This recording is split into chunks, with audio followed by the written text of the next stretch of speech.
Russia is under increasing pressure from the United Nations Security Council to revive a deal allowing Ukrainian grain to be safely exported.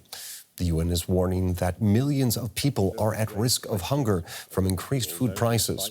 Even Moscow's ally China called on Russia to resume the deal to maintain international food security.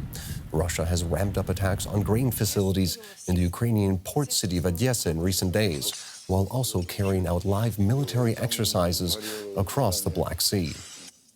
Ukraine's President Volodymyr Zelensky is vowing to continue exports despite Russia's attacks. If someone in Russia hopes to turn the Black Sea into an area of arbitrary action and terrorism, they will not succeed. We know how to defend ourselves. We see a readiness in the world to continue working together and more actively to bring peace to this region.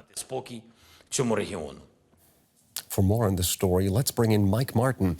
He's a War Studies Senior Fellow at King's College London. Welcome to the program. Good morning. Russia has threatened to attack civilian ships in the Black Sea. What options do Ukraine and, more broader, the international community have to respond to this threat?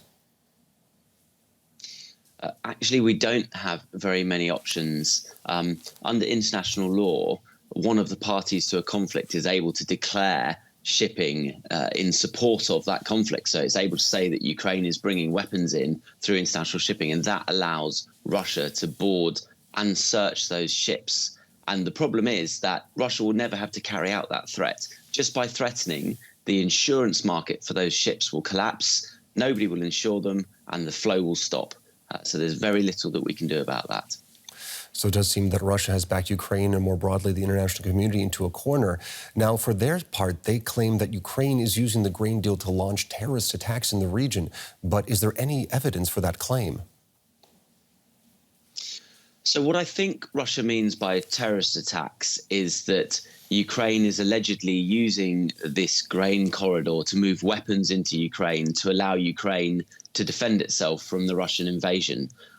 I haven't seen any evidence of that, and I would be surprised because most of Ukraine's weapons come in across the western border from Poland, from Romania, from its European and American supporters, and they cross by land rather than crossing by sea. So I haven't seen any evidence of that. Now, how exactly, or how concerning rather, and dangerous are the developments in the Black Sea? Could we be seeing a new major front opening in the conflict? So I think that we're not going to see a military escalation over the grain deal. It is within Russia's gift to close it if it likes, and I don't think anyone's going to use military force to open it. The major effect is going to be on world wheat prices. So Ukraine is one of the major exporters globally of wheat, and what we saw last year before the grain deal came into place in July 22 was almost a doubling of wheat prices. And that has a huge effect on countries like, for example, Egypt, where a large percentage of the population relies on government subsidized bread. And so that's the real major global effect of this grain deal collapsing. Now, Mike, I also want to get your opinion on this. Turkish President Erdogan said he could convince Putin to resume the Black Sea grain deal. What role exactly could Turkey play in this conflict? Well, Turkey has an almost unique role.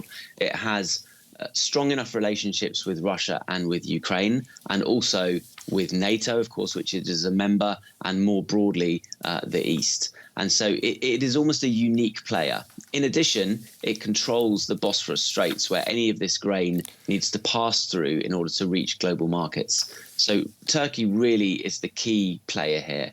And so if Turkey doesn't want it to happen, then it won't. And if it does want it to happen, then they have it. They're certainly a major part of getting the deal over the line.